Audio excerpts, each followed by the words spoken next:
pernikahan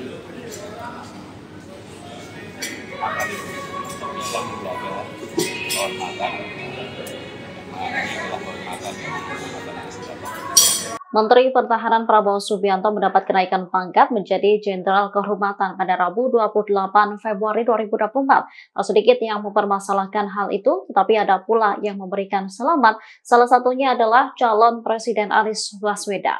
Ucapan selamat ini disampaikan Anies saat dikonfirmasi seusai sholat Jumat di Sunter Agung, Jakarta Utara pada Jumat 1 Maret 2024. Akan tetapi, Anies enggan memberikan komentar panjang.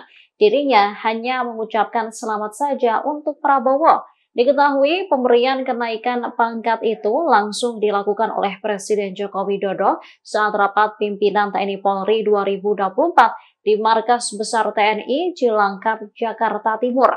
Presiden Jokowi menyebut penganugerahan ini sebagai bentuk penghargaan sekaligus peneguhan untuk berbakti sepenuhnya kepada rakyat, kepada bangsa, dan kepada negara. Selain itu, kenaikan pangkat kepada Prabowo itu berdasarkan Undang-Undang Nomor 20 Tahun 2009 tentang gelar, tanda jasa, dan tanda kehormatan. Kepala negara mengungkapkan penganugerahan tersebut seharusnya sudah diberikan sejak 2 tahun yang lalu atas jasa Prabowo Subianto di bidang pertahanan. Selain itu, Jokowi mengakui penganugerahan pangkat secara istimewa berupa Jenderal TNI Kehormatan tersebut disetujuinya seusai diusulkan oleh Panglima TNI. Meski demikian, banyak pihak termasuk pengamat yang mempertanyakan pemberian pangkat itu. Bahkan kepala negara didesak untuk mencabut pangkat baru Prabowo. Pernikahan akan bisa menjaga kehormatan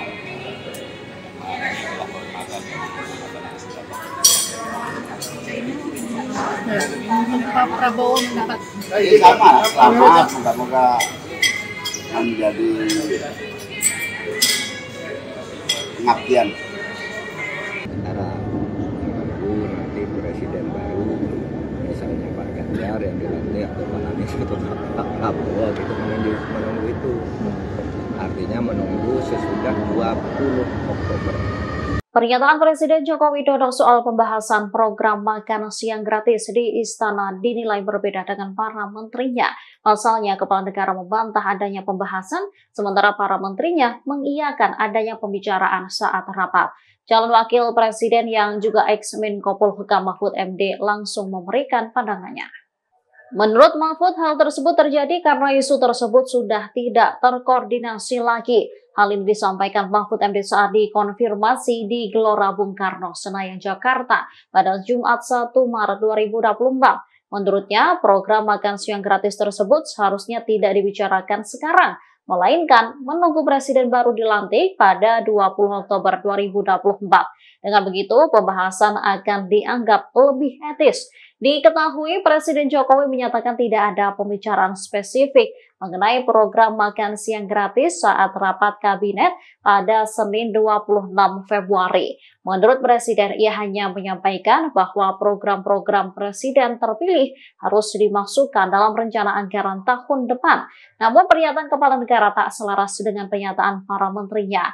Diakui Menteri Investasi Bahlil Lahadalia, rapat tersebut salah satunya membahas program makan siang pasangan Prabowo Gibran.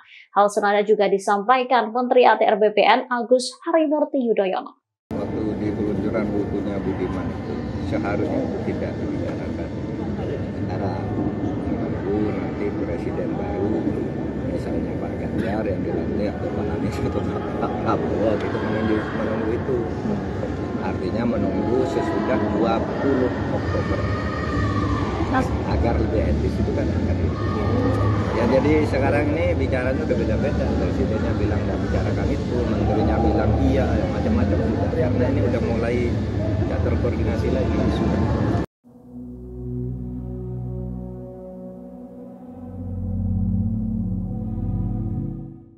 Masa aksi demonstrasi yang tergabung dalam Front Rakyat Semesta atau FRS melakukan aksi demonstrasi di depan gedung DPR RI Jakarta Pusat pada Jumat 1 Maret 2024. Mereka menuntut pemakzulan Presiden Joko Widodo, sementara Presiden Jokowi sendiri saat ini tengah berada di Kalimantan Timur. Dikutip dari tribunnews.com, masa aksi terlihat membentangkan sejumlah poster aspirasi mulai pukul 14 WIB. Di antaranya bertuliskan lebih baik kehilangan Jokowi dan keluarganya dibandingkan kehilangan bangsa Indonesia. Kemudian ada juga poster terbuat dari karung bertuliskan makzulkan si Joko now, Joko cukup sama di sini. Sementara itu di gerbang gedung DPR RI sudah terpasang banner memanjang bertuliskan 3 aspirasi. Pertama, menyatakan Presiden Jokowi telah melanggar konstitusi, sumpah jabatan, dan berperilaku tidak patut. Kedua, menyatakan Presiden Jokowi telah menyalahgunakan kekuasaan di pemilu 2024. Ketiga, bertuliskan penyelenggaraan negara dan aparatur negara telah terjebak melayani ambisi Presiden Jokowi untuk membangun dinasti. Sementara kepala negara tak berada di Jakarta saat aksi demo berlangsung. Ia tengah meninjau ibu kota negara Nusantara bersama sejumlah menteri. Presiden Jokowi bahkan juga bermalam di IKN selesai melakukan peletakan batu pertama sejumlah infrastruktur perbankan pada Kamis 29 Februari. Hari ini Presiden memantau pembangunan kantor pemerintahan hingga lapangan untuk upacara. Dulu makanya kami diskusikan dulu semua. Kita dari kemarin Pak, sama-sama punya hak apa yang menyampaikan pendapat. Kita hanya mengamankan. Karena terlalu masa ganda kami untuk membuat seseorang yang sudah memberitahukan kepada kami. Kami hanya mengamankan apa, kami tertib. Masa pro hak angket dan kelompok yang menolak hak angket menggelar aksi demo secara bersamaan di depan gedung MPR DPR hari ini, Jumat 1 Maret 2024. Perwakilan kedua masa aksi pun terlibat adu mulut. Aksi demonstrasi kedua kelompok massa ini hanya dibatasi oleh polisi. Terlihat dua pria yang diduga perwakilan massa saling berdebat. Masa aksi pro hak angket sempat berusaha mengusir massa yang menolak hak angket. Seorang anggota polisi kemudian mencoba melerai keduanya. Meski sempat memanas, keduanya akhirnya sepakat untuk melakukan aksi unjuk rasa di lokasi yang tak saling berdekatan. Diketahui sejumlah partai politik saat ini tengah mengupayakan hak angket di DPR. Tujuannya untuk menyelidiki dugaan kecurangan di pemilu 2024. Dulu makanya kami diskusikan dulu semua. Kita dari kemarin Pak, sama-sama punya hak apa yang menyampaikan pendapat. Kita hanya mengamankan. Karena terlalu masa ganda kami untuk membuat seseorang yang sudah memberitahukan kepada kami. Kami hanya mengamankan apa, kami tertib. Mundur. Teman-teman, kontak dulu ya. Kontak dulu. Ada rambut Ya. Oke. Tahan dulu ya. Jangan terpancing. Ya. Selain di depan DPR, aksi unjuk rasa juga dilakukan di depan kantor Komisi Pemilihan Umum Jakarta pada Jumat 1 Maret 2024. Masa pengunjuk rasa sempat ricuh dengan aparat kepolisian. Sejumlah massa membawa sejumlah spanduk berisi pesan mengkritik pelaksanaan pemilihan umum 2024. Sekira pukul 18.10 waktu Indonesia Barat, sebagian massa sempat tampak beradu mulut di sisi timur kantor KPU dekat persimpangan antara Jalan Imam Bonjol dan Jalan Hos Cokro Aminoto. Sejumlah personel kepolisian pun telah bersiaga membentuk pagar betis untuk menghalau kelompok massa tersebut. Sementara sebagian kelompok massa lainnya berada di seberang kantor KPU RI membakar ban. Pembakaran ban dilakukan di tengah Jalan Imam Bonjol sisi utara yang mengarah ke Manggarai. Seorang orator pun terus mengingatkan massa agar bertindak damai dan mencegah peristiwa yang berujung rusuh. Massa aksi juga memaksa masuk dengan melompati pagar berduri yang dipasang oleh polisi, namun gagal. Situasi yang memanas itu berlangsung selama belasan menit. Mereka mendesak agar Ketua KPU Hasyim Asyari menemui massa aksi.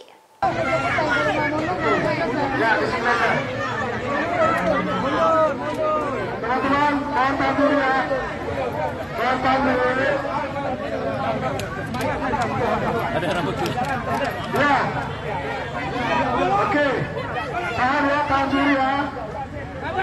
terpancing, ya kita aksi damai.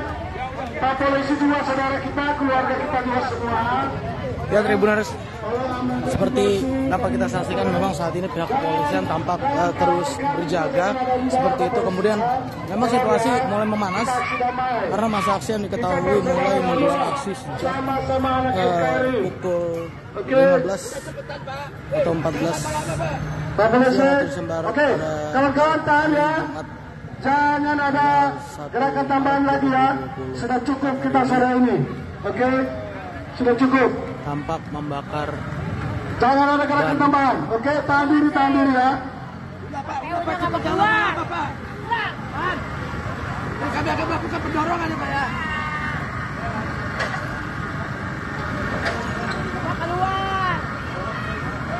Tahan ya. Halo. Yang ada di dalam tolong keluar ya teman-teman ya. Ya, cukup di pembatas saja. Ditembak pembatas saja nggak apa-apa. Ya, kita aksi damai. Ya, ada sedikit panas-panas ya, mengertilah. Ya, Pak polisi juga jangan sampai adik-adik kita juga jadi korban. Ya, oke.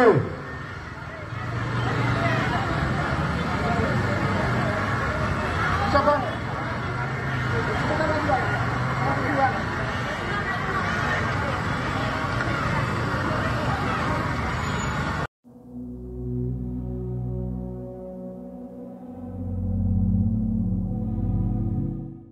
Mayor Teddy yang merupakan asisten Menteri Pertahanan Prabowo Subianto tengah menjadi perbincangan publik. Aksi Mayor Teddy saat mendampingi Menhan sukses mencuri perhatian publik tak terkecuali emak-emak. Mayor Teddy memiliki nama lengkap Teddy Indra Wijaya.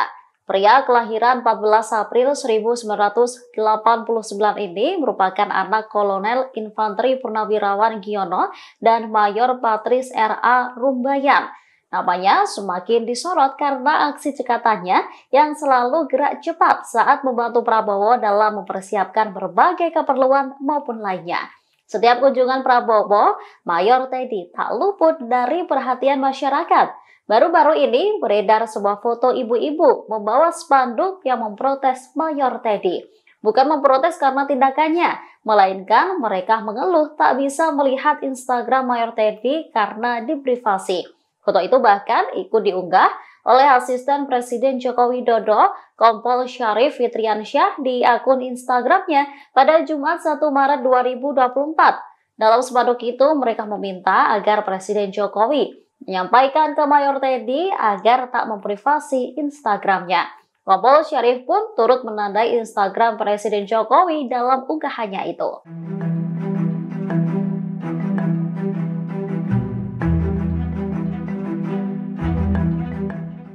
Komisi Pemilihan Umum terus melakukan penghitungan suara hasil pemilu 2024. Saat ini data Realcon Pilpres 2024 secara nasional telah mencapai 77,95% per Jumat 1 Maret 2024 pukul 20.30 waktu Indonesia Barat. Berikut selengkapnya hasil sementara Realcon KPU Pilpres 2024. Perolehan suara sementara paslon nomor urut 2 Prabowo Subianto Gibran Rakabuming Raka masih teratas. Dari hasil penghitungan suara, Prabowo Gibran mengantongi suara sebanyak 75.376.167 atau 58,83%. Di posisi kedua masih ditempati pasangan calon presiden dan wakil presiden Anies Baswedan Muhaimin Iskandar. Paslon 01 ini memperoleh suara sebanyak 31.380.783 atau 24,49%. Sementara pasangan Ganjar Pranowo Mahfud MD masih menempati posisi ketiga. Paslon yang diusung PDI Perjuangan ini memperoleh suara sebanyak 21.374.582 atau 16,68%. Paslon 01 dan 02 bersaing ketat di DKI Jakarta. Anies Caimin memperoleh suara sebanyak 1.936.394. Sementara Prabowo Gibran memperoleh suara sebanyak 1.956.339.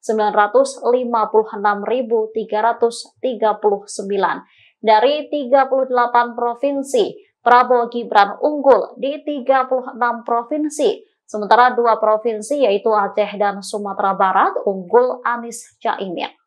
Download Tribun X sekarang, menghadirkan lokal menjadi Indonesia.